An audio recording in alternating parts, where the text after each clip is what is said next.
sharing our stories connects us. Listen and be connected.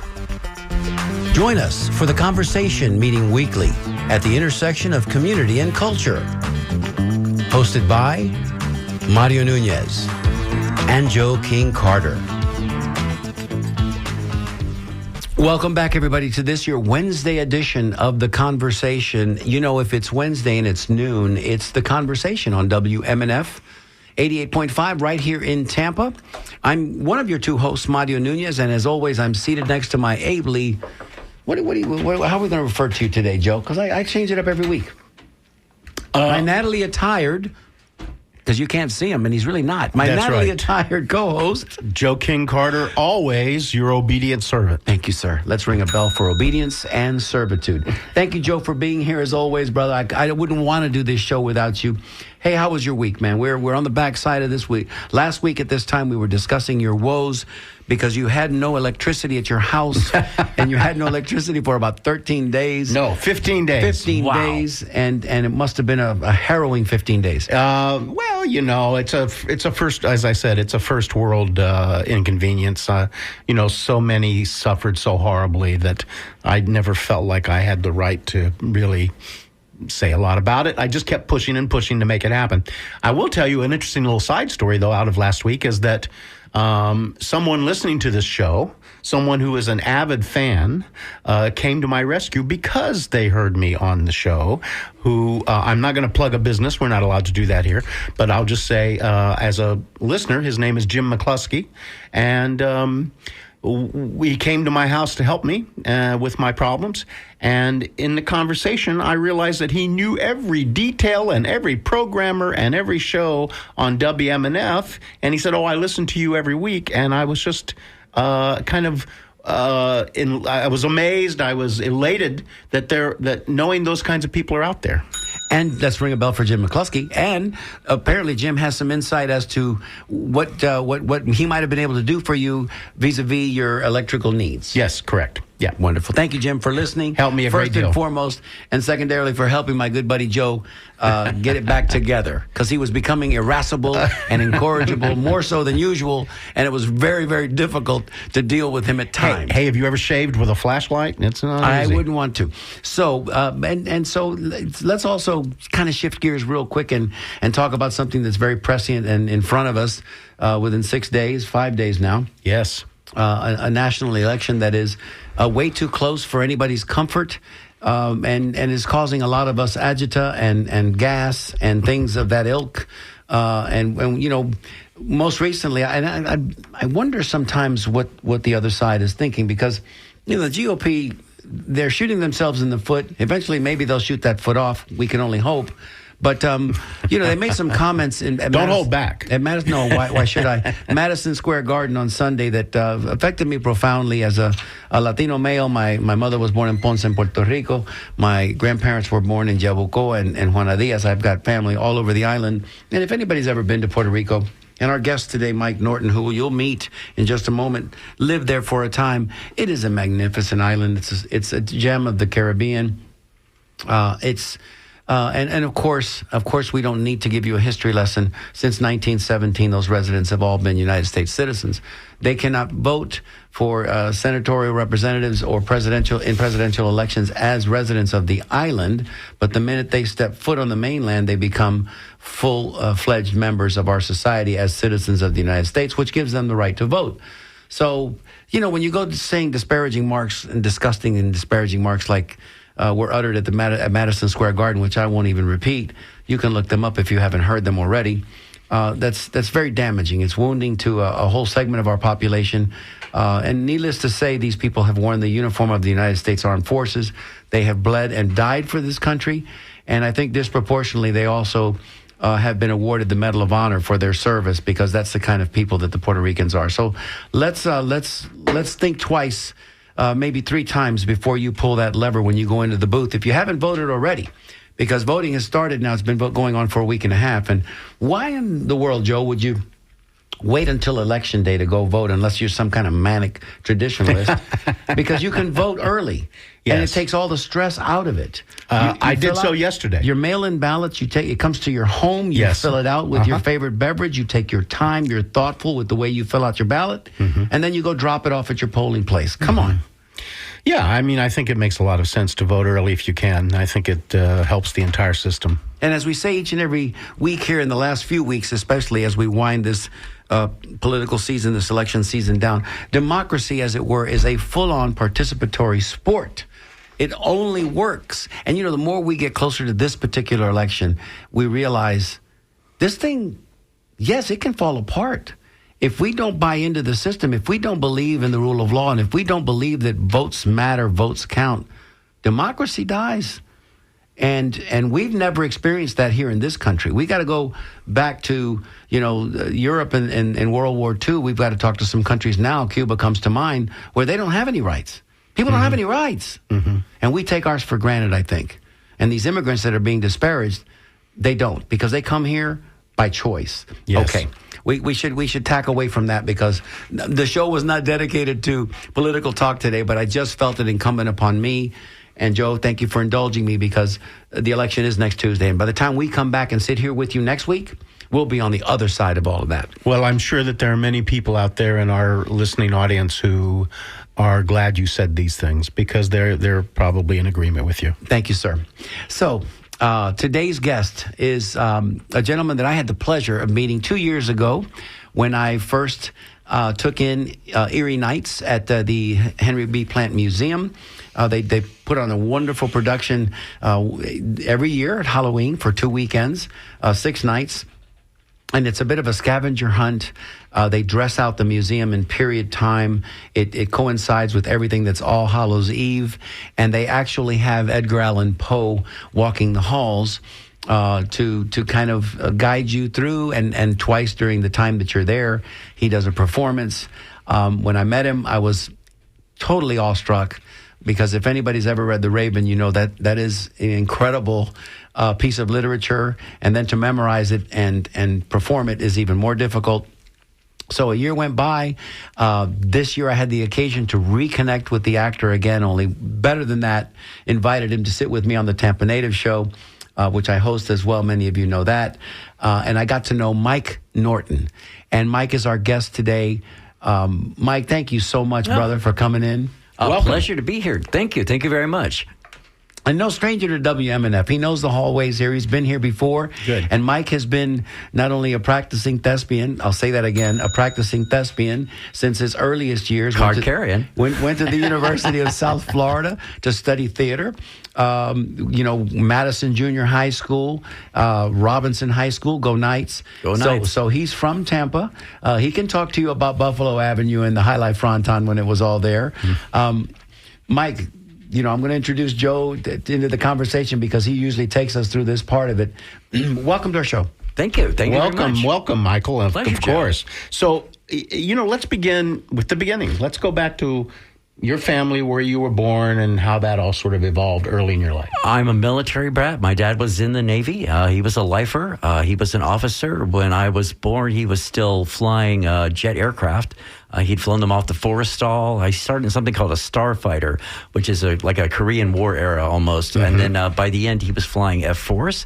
We lived a lot of places, but I was born in Pensacola, so I'm a native Floridian. Oh, wow. Yeah. Yep. I think they refer to us as crackers sometimes. Yes, Florida Crackers. Right. Affectionately. One of our landmark historic districts. Absolutely. Pensacola Air Base. So Oh, yeah. Go ahead. Well, Navy base. I think cracker, boy, that term's been around since Shakespeare at least. It usually refers to people who are not wealthy, but are hardworking and industrious. In Florida, at one point, almost everyone was. This was the wild frontier of America, long past any other place on the eastern seaboard, that's for sure, and even some of the places out west. As we like to say, air conditioning, it made Florida great. That's right. That's right. And thank you for saying that because, by the way, I come from Georgia crackers, and I grew up as a Florida cracker. And cracker is a word that unfortunately has become, in some circles, derogatory because it's been misunderstood. Yes. Pejorative for sure. Yes. Well, you know, something wealthy people would say about those who are not wealthy. So yeah, it was a little pejorative indeed. So you end up though in Tampa for a length of time. In '73, I was between 12 and 13. My family moved here. We came down by train from Washington D.C. Wow. So this is before they'd opened the big train station up again. So that beautiful big building was empty, and next to it there was a tiny trailer, and that was my introduction to Tampa. Oh wow. Yep. So Union Station was not at all operational at the they time. didn't open that thing up again, I think, until '98. So yeah, it was just this giant, beautiful, empty, scary-looking building. And then we took a cab down the Bay Shore and went into MacDill Air Force Base, and that's what started my life here in Tampa. Wow. Okay. What did you think about the Bay Shore when you saw it for the first time? Pretty impressive. Yes, visually, but they were right in the middle of a red tide. And oh yeah, Stinky. so Tampa had an odor. It's just like we come out, it's like, oh man, what is that smell? Pretty offensive. Pretty But offensive. Ooh to Tampa, right? Yeah, Ooh to yeah. Tampa. So, do you have siblings? Yeah, I have five. Yeah, I'll tell you, I'm the middlest of the middle The children. middle kid. Yeah. Okay. Which explains probably Two, why and I then became you, and an then actor. two more. Yeah. So I've got older brother, older sister, youngest brother. Wow, cool. Interesting. So, the five of you and your parents are now in Tampa, and what happens next? I go to Madison Junior High, which at that time was still maroon and white. But in the next year I was there, they painted it banana yellow. There's some theory that the maroon and white was too depressing for the students. There wasn't any theater at Madison, but there was when I got to Robinson High School. And I think that's when the theater bug really hit me. Our drama teacher, Jennifer Albritton, although her name was Buttles at the time, she loved theater, and she was able to really install that into the students and so I got that acting bug pretty hard at that point and never really let me go. And it is a bug, right? Oh, totally. Yeah. Totally. Yeah. And how did that express itself in you? Tell me a little bit about how you felt when you were doing your first stage, when you were first getting involved. I played Thorn Oakenshield in The Hobbit, so I was Prince of the Dwarves. With the big hairy feet? With a big hairy beard. So they latexed up this beard on me, and it had to be almost as long as I was. And at the time, I had grown about 4 hairs on my upper lip and was inordinately proud of it. And so they said, we're going to have to shave that. I was like, no.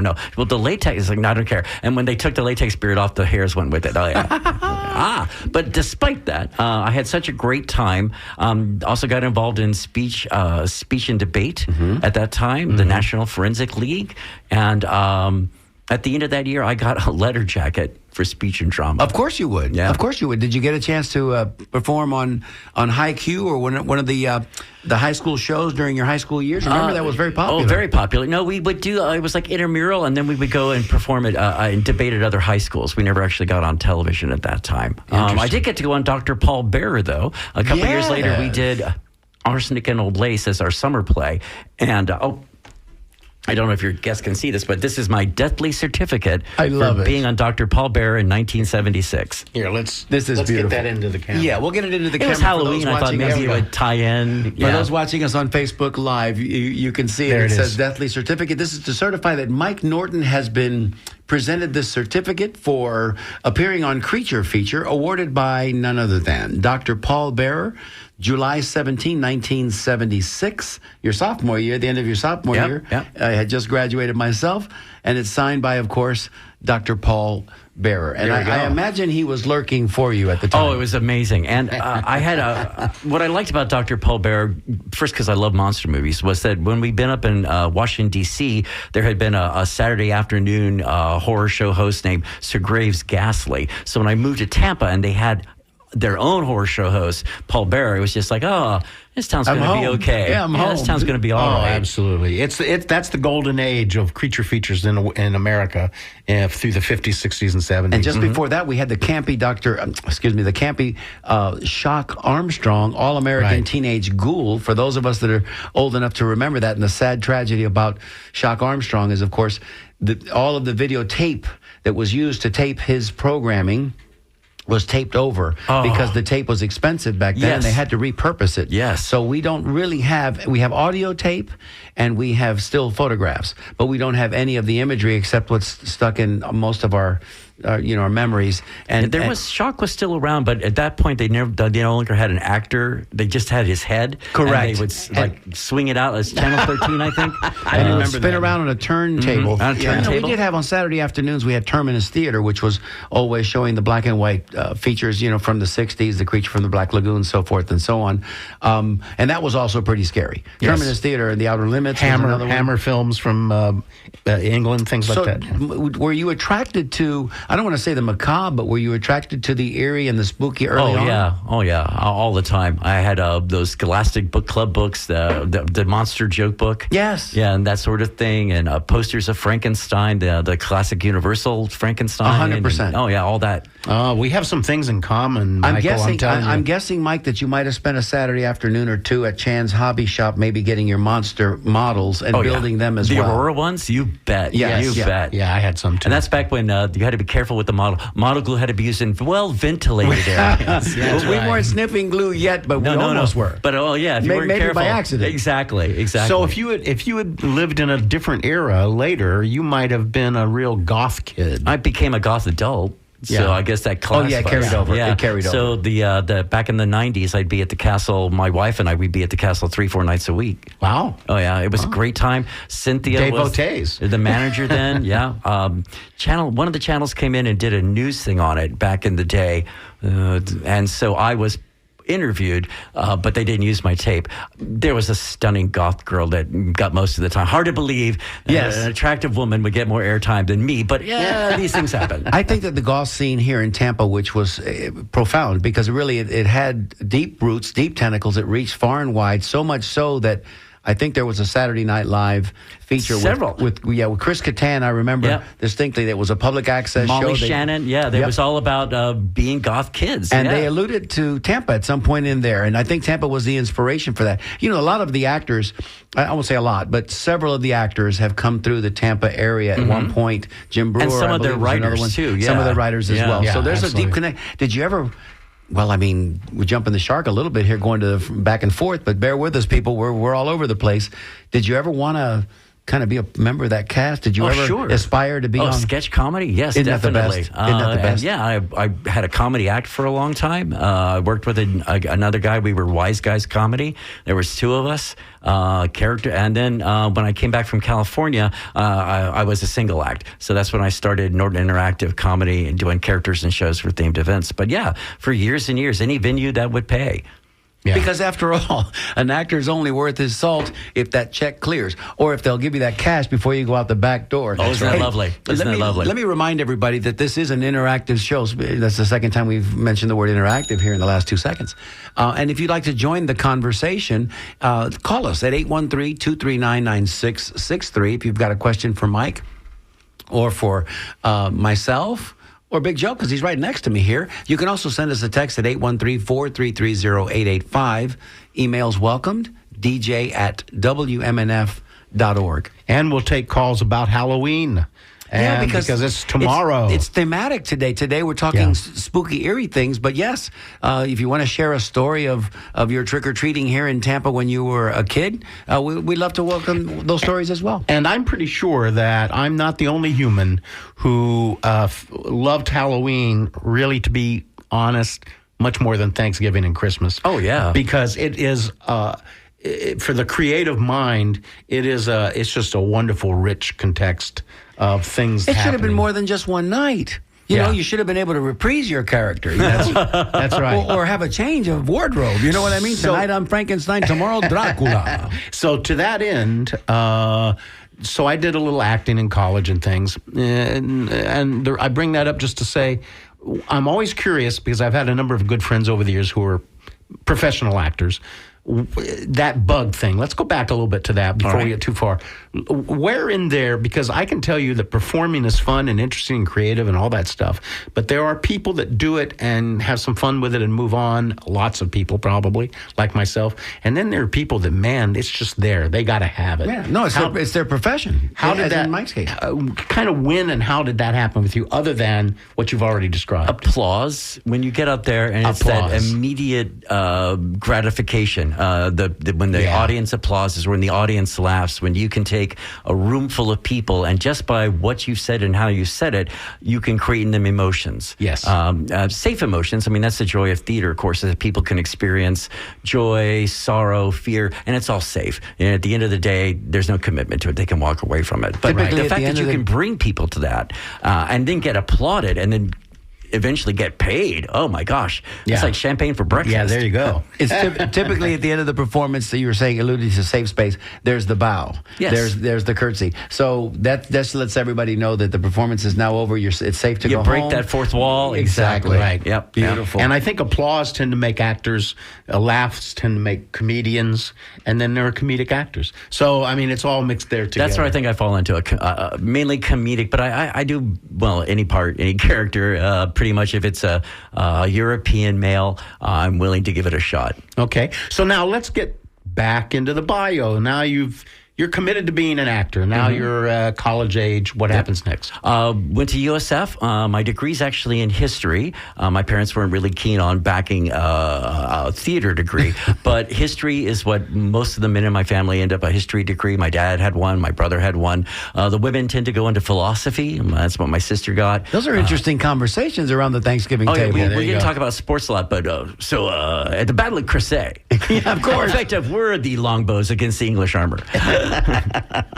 So, okay, so you're going to USF, and then what happens next? I took a side path into archaeology, so I got into anthropology, and through that I got a job with the State Department of Historic Sites and Archives. And in 1982, I spent about a year working the I-75 bypass site. So that was about to be built. They'd found some interesting artifacts. So then we went out, several different crews, and we had to survey the ground. We had to look for if there was anything, and there was. The final one, it was right where, I mean, the bulldozers were right on the edge of the thing gunning it, but we had taken the soil down about almost 6 feet, and Tampa was covered at that time with white sand, beautiful white sugar sand, but the slightest gust of wind would bring that up, and it would get in your eyes and your nose and your food. I could always tell coming into my apartment where I'd been because of the trails of sand. My roommate would say, "Get a broom, just get a broom." Yeah, and that's when acting kind of was like, because you're always hot, you're always cold, you're always wet. My idea of archaeology had been really tempered by the Indiana Jones films. And so real archaeology, though, is not at all like that. It's slow and methodical. It's science. You shave the soil with your shovel. It goes into a sieve. Anything bigger than your thumbnail gets a 10-digit number written on it so it can be identified in a worldwide grid, or at least that was archaeology in the early 80s. Mm-hmm. And I kept thinking about how lovely theaters are. Right. I think just hearing you describe that, Michael, that you didn't necessarily want it to be an archaeologist, but you wanted to play one. Yes. Yeah, I wanted to play one on TV. Right. Exactly. Right. Exactly. Yeah. So you're playing archaeologist, and then you decide to go back to theater. Yes, and so I went back to USF, and I took a lot of theater courses at that point. What was his name? So there were a lot of great professors. Unfortunately, most of them have passed away at this point. But after I got out of that, I discovered Renaissance festivals, and so Milord, Milady, and they paid. Do you sense a recurring theme, ladies and I got gentlemen? my first paid Actors are acting always gig. worried about that. Oh, yeah. Well, because that's why you do it. and because paying jobs are thin on the ground, half of it is trying to find the job. The other half is trying to get that check in anything like a likely manner. I've had amazing excuses as to why I don't have the check. My favorite was the only person that can cut the check is in Eastern Europe adopting a baby and won't be back for 6 weeks. Mercy. Yeah, There we go. that's great. I don't want to ring a bell on that, although I'm tempted. Yeah, It's how do one you, of those. and you can't really complain about how Having a baby. Yeah, how dare she Damn go through it. this amazing life change? Where's my check? Yeah. Well, anybody who makes money through the arts, whether it's acting, Consignment or work. painting, you're whatever, and any kind of visual artist, a lot of people have gone through that. You're the one that's not important in the end, you know. Especially You're after the least priority. Maybe You're the that's lowest it. priority. Yes. That's another way to say it. Yeah. So we're acting, and now because I want to get to this trip to California, so It should be coming up right about so, now. I met a guy I worked with for a long time on the Renaissance Festival circuit, but around 1999. I was getting a lot of advice. Hey, you're good. You should go out in California. There's also a perception that if you haven't been on television or in the movies, well, how good an actor are you really? Which is an insult to all live stage actors. Thank you. You know, and that's a very Even community theater. Oh yeah, all of it. Anytime you're on stage, trotting the boards, playing a character, it's all acting. But I was in my late 30s, I guess, at that point. And so I listened to it. My wife and I boldly set off across the country, 6 days, 6 cats, driving across country to California. I had a connection there. My older sister, Beth, she's retired now, but a lovely career as a scene painter. So she had some connections. And more importantly, she had a condo she let us stay at. Oh, there you go. So, that and I struggled and I tried and audition after audition. If you look very closely at a lot of television from the turn of the century, I'm in the background. I was mainly a background actor. They used to call them extras. Right. Who was it? Hitchcock referred to them as scenery that eats. But craft service table. We always knew what it was. Craft services. Oh, the unholy joy of craft services and what you're allowed to get. Right. And so, you always 8 second. Union actors always go first, and then union extras. And so I was a non-union extra for a long time. Finally got my waivers. So you have to get 3 non-union waivers in order to qualify for SAG. I saved up the money, and because money was tight, California's a very expensive state. It's all priced like someone that is a lead in a sitcom, but very few people actually are. And then they went on strike, and the people that would man the protest lines or the phones could just join if they had the money. They waived the whole waiver thing that had taken me years to get. And my wife never liked California. She did really well out there because it turns out if you don't want to be an actor, there's all kinds of jobs in California because everyone wants to be an actor. Yeah, so they needed people, and she did really well. But at the end of the day, it was just like, let's go back. And thank God Tampa was here. And thank God I had enough of a career to pick up again. And that's when I started Norton Interactive Entertainment and just doing characters and shows for themed events. I had worked at Busch Gardens back in the late 80s and learned how to do corporate events there. And that was a lot of the money. A lot of what I acted in the 80s and 90s were corporate events. Always fun, always big money. Pharma companies used to throw the most enormous parties, renting out whole sections of theme parks or parking lots in Orlando hotels. I mean, just these enormous bacchanals. And sparing no expense. Oh, yeah, and paid really nicely. And so, so I did that. And then when I came back, I was able to pick up that again. And then I started doing historic characters when I came back in the 2000s.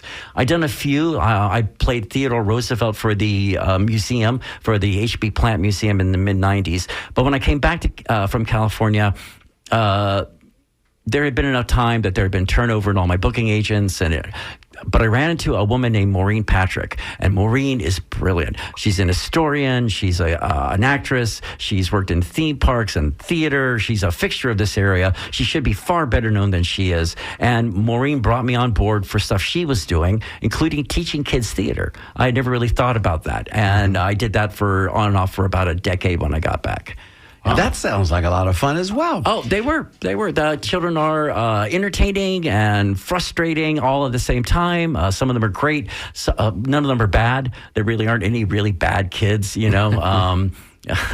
They are self-destructive, though. I haven't heard you mention any of your own, so I'm guessing that you didn't have any children of your own. No. I used to do a thing when people say, "Do you have any kids?" I'd look really sad and go, "No, my wife and I were never blessed." If you say it just right, it has undertones of religion and messy medical procedures. Right.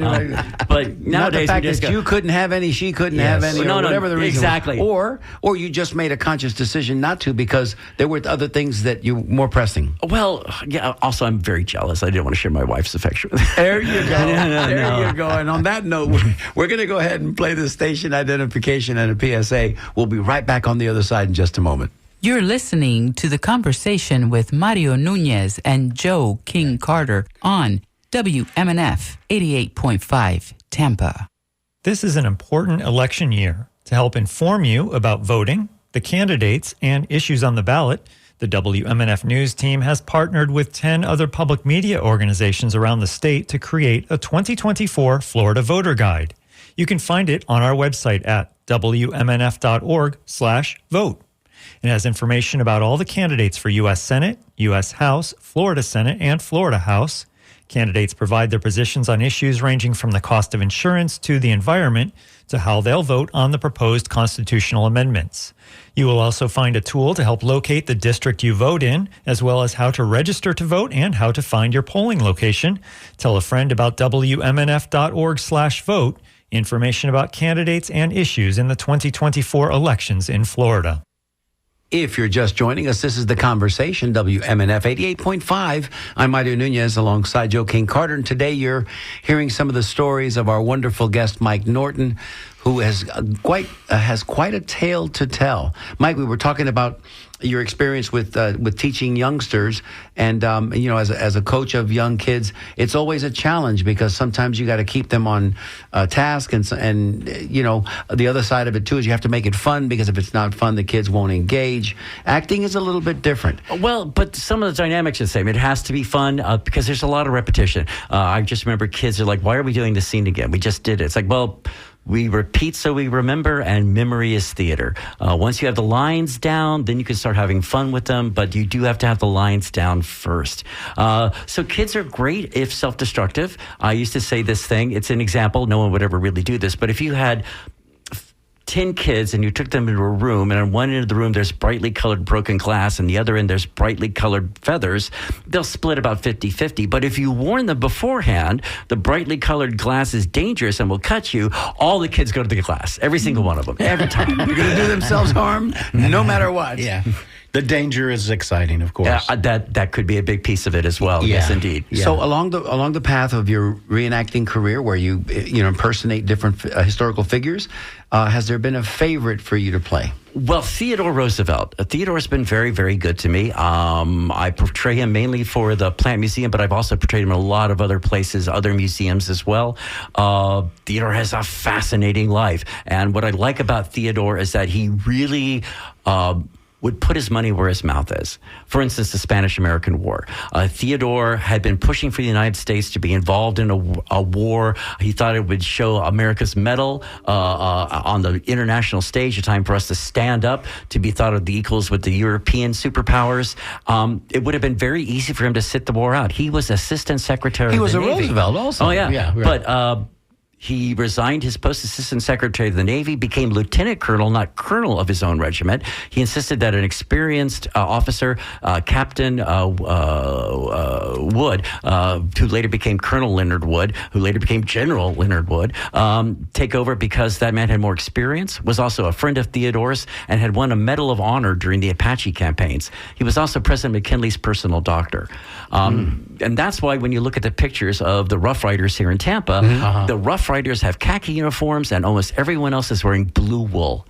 This is blue wool in Tampa in June, and they will wear those uniforms to fight in Cuba in July. Wow. Yeah, the whole military of the United States was about 30,000 people in 1898, and it was scattered in garrisons across the country. So 15,000 of those regulars came to Tampa in the end of May and beginning of June, and 15,000 volunteer regiments, the precursors to the National Guard, and all of them are clad in the blue wool of Uncle Sam. I can only imagine what that must have been like, not just the smelly times, but the fact that, there was also the food and the hardtack and sleeping rough. And I don't even know, how did they survive that, let alone then have to go fight? There were troops backed up all the way to Lakeland. Yeah, that's how many troops came into Tampa. Every inch of Tampa was covered. West Tampa, Ybor City. The generals all stayed at the Tampa Bay Hotel, which was a non-air-conditioned building because it predates air conditioning. And one of the generals that summer said the thermometers reached 110 degrees. Sweaty mess. Oh, yeah. Very much. So how lucky you are that Teddy Roosevelt has such a linkage with Tampa and Ybor City. And performing him at the museum is incredible because I'm in the building where he actually walked. I'm looking at things he actually viewed. And so that just really helps Imbues you with that spirit. It does. And for them, I've also done H.B. Plant himself, Henry Bradley Plant. I'll be portraying him again on Saturday over in Plant City for their Pioneer Day. That'll be at the old junior high. I have a confession to make, and you follow me on this. I did not know, because I just thought because of the agribusiness that came out of Plant City, it was because of the strawberry plants and the plants et al. That's the reason that the city derived its name. It wasn't until kind of recently that I realized, no, fool. Named that after was H.B. Plant. Yes, Same way that of course. Plant High School is named after him. And same way that Ybor City is named after Mr. Ybor. Well, lots of people in Plant City don't realize that either. And I've done Well, let's this start that movement right now. Yeah, exactly. He's named after H.B. Plant. H.B. Now, Plant. this is not to say he was terribly fond of the city. The story goes that it had been named Cork because they had a postmaster there from Ireland. So he called it Cork. And it was just a whistle stop. The city where he was from, probably in Ireland. So right? Plant City, Cork at that time is a tiny little rural community. It is 48 hours away from anything, maybe 24 by fast horse. But if you're trying to take your produce into Tampa, it's an overnight trip. Oh, wow. Yeah, and there's no paved roads. It's all sand paths, originally laid out by deer and feral cattle, and then finally people coming in. And So ruddy travel. oh yeah, it's tough. And so the railroad comes and it opens Plant City to the world. I mean, it must have been such a cultural shock for these people. And so then they decide to call it Plant City. There's still people in Plant City who would like to call it Cork again because apparently Mr. Plant, they finally told him that, hey, they've named this town after you. And he pulled the shade down, looked out once, pulled it all the way down. He was not impressed. It was just another whistle stop. Also, there's a lot of towns in Florida that have city attached to them, which, as we know, like Haines City. Dade City. Lovely places, not cities. Railroaders tend to put city onto any town they go through because it now sounds like there's more things Civilization. to come and see. Right. Mr. Plant figured out the trick to Florida. You can make a lot of money exporting its phosphate and its produce, but the real money is bringing people in to see. Look at this Absolutely. weather. And that's why the University of Tampa looks the way it does. Yes. Verify something for me, Mike, because this has always been interesting to me. Maybe it's fable, maybe it's fact, but that HB was a big fan of the science fiction of its day. And there was a book entitled "From Here to the Moon," and the author's name just escaped it. Jules Verne. Jules Verne. He was a big Jules Verne fan, and that in the book "From Here to the Moon," the launch of the rocket ship was supposed to be at Ballast Point. Ballast Point being where Ballast Point is today. So he thought, okay, if I build my hotel and end my rail line right there close to Ballast Point, the people can come and they can see the rocket ship take off, because he bought into all of this. And that's kind of where the terminus of his railhead was, and ultimately where on the river he built the Tampa Bay Hotel. It kind of fits, but I don't have anything to verify that any more than Buffalo Avenue was named after the Buffalo Soldier encampment, which was, about where 40th Street was. I don't have anything to verify, but it fits. Well, it does. Well, the thing about From the Earth to the Moon, Tampa is mentioned as the nearest city.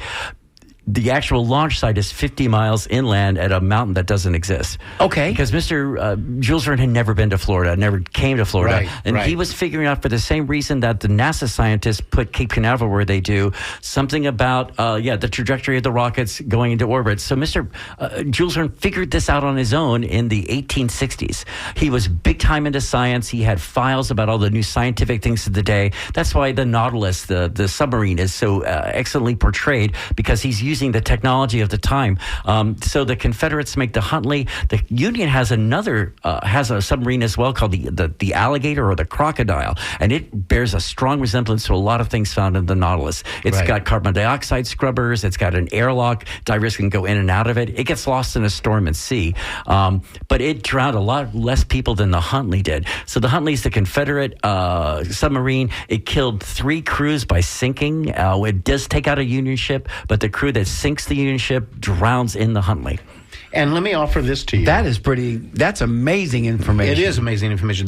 That's what fans of history are good. A historian is good at. I told you those conversations at the Thanksgiving table must have been. But the way I would describe that, because I sometimes do tours, at Plant Hall. And the way I see that story, and see if you concur, Michael, is that Plant, really, H.B. Plant and Henry Flagler are the two men that really pioneered tourism in Florida. Okay, they saw the potential for that, and my feeling is that Plant built the hotel at more or less at the end of the line as a destination. And today some people refer to his hotel, Plant Hotel, as the Disney World of its day. First Magic Kingdom in Florida. 100%. Yeah, it was the first Magic Kingdom because it was magical. It was magical. Oh yeah, a 6-acre footprint. It had bowling alleys and barber shops in the basement, and lawn tennis, and it had lawn tennis. You name it. A heated swimming pool in the casino that, with the help of a retractable wooden floor, became the dance hall in the evenings. Building featuring unique products from Florida, specifically phosphate. Plant made a lot of money off of phosphate. There was a big boom of it in the 1880s. There was a phosphate rush, like a gold rush in California. It was in everything from munitions to detergents. So it comes from mainly Polk County, places like Bone Valley and Tiger Creek. It's fossilized marine life. So an amazing eons invention. and eons of time to produce that. It does. Bartow and Mulberry, those areas. Yeah. So what it did was it revitalized all that burnt out cotton land. So they've been growing cotton on that stuff in the southeast. The nutrients are leached out of the soil. Agriculture is the one thing the South still kind of has going for it in the post-war period. We need to bring it back. Fertilizer. Oh my gosh, phosphate. The miracle ingredient that brings plants back to life. Right. Yeah. Exactly. Just ask the people at Mosaic. They'll tell you. They'll tell you all about it. But they'll sing their praises. Yeah, that hotel is a quarter-mile long.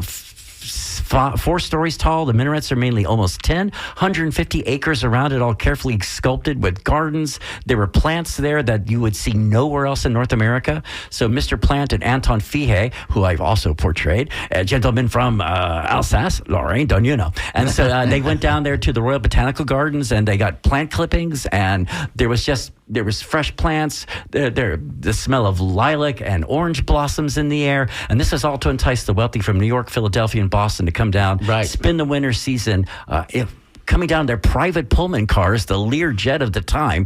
Oh, it was amazing. When Plant went to, he and his wife went to Europe, he started purchasing voracious collectors. Oh yeah, with both hands. Works of art, historical works of art that are in the museum, and he bought so much that a third of it, when he came back, had to be given away or sold. He couldn't get it into the hotel. 41 boxcars filled that place. That's right. They had gone to the Universal Exhibition in Paris, World's Fair, and he was on the newly built Eiffel Tower on July 4th. He raised the American flag.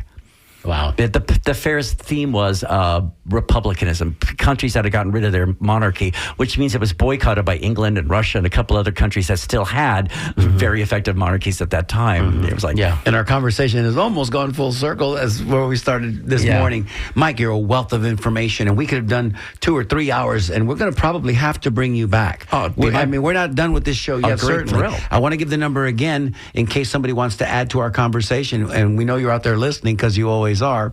813-239-9663. You can send us a text at 813-433-0885. Jessica's standing by to let me know when you send us an email, dj@wmnf.org. How much fun is Mike Norton having these days? Oh, a ton. Things are actually really.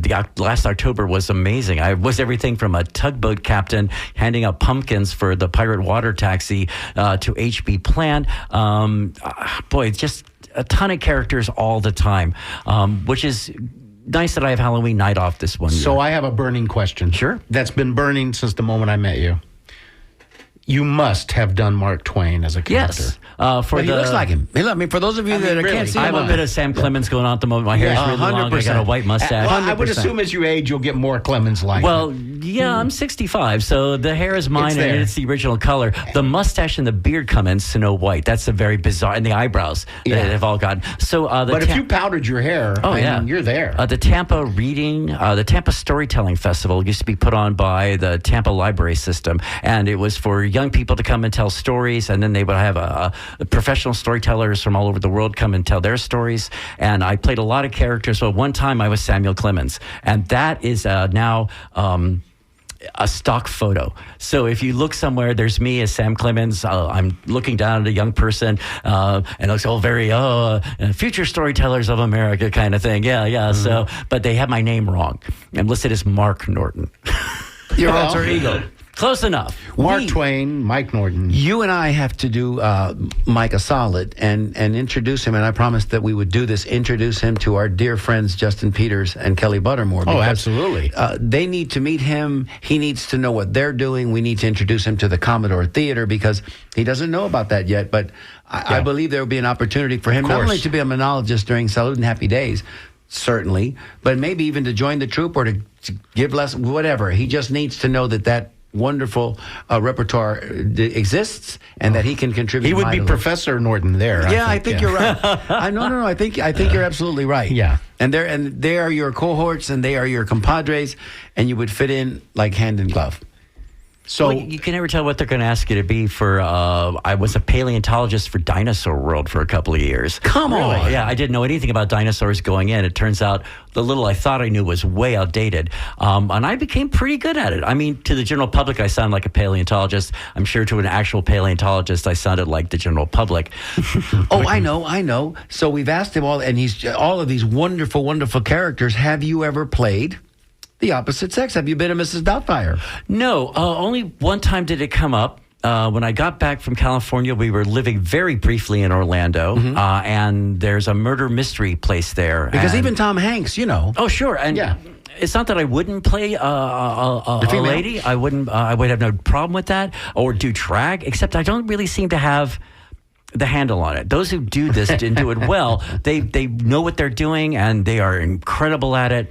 So they asked me to try, and I gave it a shot. I can't say I did it very well. The only thing that irked me about that was they were like, well, we want you to really be a woman. I want you to really think about this, and we don't do spoofs here. So later on, I did get the job. Later on, I went back with guests to this murder mystery, and the woman was a guy with a beard with balloons shoved down his shirt, obviously balloons, and it was just like, Oh, I could do you respect, that. Well, yeah, Yeah. that's what you want. Good Lord. yeah, right.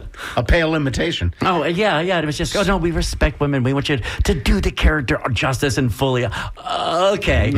Yeah. So Shave the you beard. kind of get Shave to the be beard. you kind of get to be a great imposter for your Yes, as a job. it's also professional lying, if you want to think it that way. I'm telling people I'm a different kind of character. You have to be careful sometimes. For instance, the paleontologist. To actually call yourself a paleontologist, you need a postgraduate degree. Correct. So I always was dancing around that, trying to, I'm a shovel bum. I don't have the degree, but I've done a lot of digs. And I have, just not in paleontology. I've my experience is in archaeology. And I can't really call myself an archaeologist either because I don't have a postgraduate degree in archaeology. I also don't have a postgraduate degree in history. So I'm always running into that you're an amateur historian, you're a dilettante historian. A lay historian. A local historian. And Yeah. I've also heard this new public scholar, which I kind of like the sound of. Public scholar. Public scholar. I don't mind that either. No, I like public scholar. Well, it's very true. I call myself sometimes a lay historian or a resident historian in Ybor City.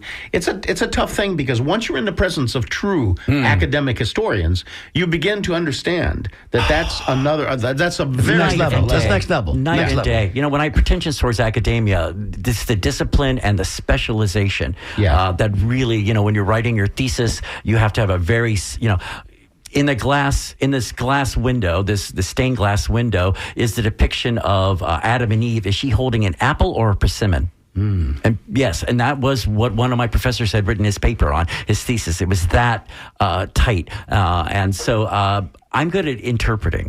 So a very smart person does a huge amount of work and produces an awful lot of data. I'm good at processing that data and relaying it to the public in an accessible and hopefully somewhat entertaining manner. No, very entertaining. Yeah, so we've seen your work. We've seen your work, Mike. Yeah. Very entertaining. And as you're referencing, the kind of the cute way of saying that actors are professional liars in a certain loose description, the thought came to my mind. Oh, he's seen John Lovitz on Saturday Night Oh, Live. yes. You know? Acting brilliant. I did the first thing I'd ever done. Pay attention to another actor on the stage. Let your voice rise to a crescendo and then let it trickle down, which is exactly how I do the Ghost of Christmas Present when I performed for, there was a kids production of Christmas Carol. And so I got to be, for about 5 years. Another classic at Christmas time. That's a wonderful show. Oh, I wanted to play Marley. That's the part. These are the chains I forged in life. I made them link by link and yard by yard. That's a great character. The great Marley. Yeah, absolutely. Yeah.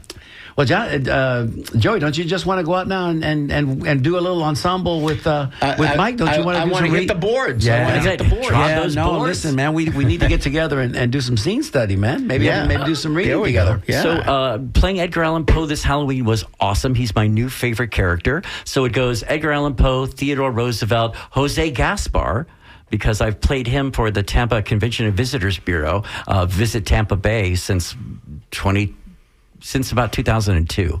Yeah, they did this huge party at the... In full regalia? Yeah, you have to. Arr, matey. And why would a Spanish pirate be talking like this? When we go to pirate school, that's the reason. Went with Blackbeard, and I went with Captain Kidd and Captain Hook, but you never wanted Hook to take notes because his handwriting was terrible. We'll be here all week. There we go. Yeah. But it's fun, though. It's fun. And I I think it's a youthful enterprise so that, you're 63 now, you said 64. 65. 65? Yeah. How can you be 65? Because Almost 60. There you 65 in June. There you go. And so... but it keeps you young. It keeps you young. And by the way, you have to keep yourself rather healthy because there's a bit of agility. There's movement to your theater. The physical. Yeah. Speak to that for a couple of minutes. Well, as you get older, the joke is you can do anything you did at 18 except recover. Exercise, bike. I suffer from leg cramps pretty badly sometimes. So you've got to be careful with your electrolyte intake and magnesium pills. They're just the things I never had to do as a young actor. Right, yeah. Just put on the tights, put on the boots, and out you go. And go. Yeah. And you've most recently been doing Poe. Yes, I had that great chance to do that 2 weeks at the HB Plant Museum for their Erie evenings. We did 3 nights a weekend, so 6 performances, 12 renditions of The Raven, a couple of Annabelle Lee's thrown in there too. And so how do you build very quickly, how do you build a character and a voice for one that we're not familiar with other than his appearance? Well, you have to do your biographies. And so I always approach all historical characters. First thing I do is because I was a history major, is you check out primary resources. Riff on Poe. Riff on Poe for 2 minutes. All right, so we love Poe's history. Poe is an amazing character. His parents are actors. His mother dies when he's 3 of consumption. She has been touring the Eastern Seaboard. So Poe was born in Boston, but she dies in Richmond, Virginia. Poe is fostered by a wealthy family in Richmond, Virginia, the Allens. And so I always portray him with a Southern accent because he spent most of his early life in Richmond, Virginia, and was raised to be a Southern gentleman. And so that's very important, I think, for my take on the character. Sometimes I'll try and slip in like a Baltimore sound. So when he's when he says Bird Boyd, so that's a little something like that. He wrote these stories. He had actually a very happy home life briefly. So he married his cousin Virginia. They were married for 10 years. He lived with her and his aunt, who he called Muddy. Apparently, by everyone's account, they were just this little bubble of happiness. She would sing and play the piano. He would play the flute. They would play hopscotch, leapfrog in the garden. He split his pants once, and apparently she could not stop laughing about that. They had a cat named Katerina, who used to lay on Poe's shoulders while he was writing. Wow. Yeah. And so he's got this great little home life, but it falls apart. And he's always... he's got this, what he calls the imp of the perverse, because he was never fully adopted by the Allens, because his father walked out on the family when his mother was pregnant with his youngest sister. There was a feeling of not having worth. that, and so this kind of self-destructive tendency would flare up every so often. And it really got bad after his wife died. And everybody around him died of consumption. His wife passed away of consumption at the age of 24. His brother died of consumption at the age of 24. His mother died of consumption at the age of 24. Wow. So he's carrying this around. Mask of the Red Death is all about that. Consumption is tuberculosis. When you cough, you bleed. When his wife first had her symptom come out, she bled profusely. He thought she was going to die that night. She struggled for 5 years with the disease. And so this idea of she's almost dying and coming back and almost dying and coming back, you see that happening over and over again in his works. Except for one, El Dorado. Gaily bedight, a gallant knight in sunshine and in shadow, journeyed long, singing a song, searching for El Dorado. But he grew old, this knight so bold, and o'er his heart a shadow, for he had found no spot of ground that looked like El Dorado. And as his strength failed at length, he met a pilgrim shadow. Pilgrim shadow, he asked, where can be found this spot of ground that looks like El Dorado? Over the mountains of the moon, down the valley of the shadow, ride, boldly ride, the shade replied, if you seek El Dorado. Yeah, excellent. There we go. Yes. Well, listen, we're going to get run out of town here in just a couple of seconds. I just wanted to say, Mike, it has been a privilege and a pleasure to have you on the show today. Thank you so much. We want to have you back. Would you honor Mike? us with a repeat visit? Be my pleasure. And before we go, I want to say, none of this would be possible without my beloved Gwendolyn. We've been married for 34 years, been together 38. She is my rock and my rod, my staff, and she is the best thing that has ever happened Bravo, to me. Gwendolyn. Bravo. Coming next. You are listening to WMNF 88.5 Tampa.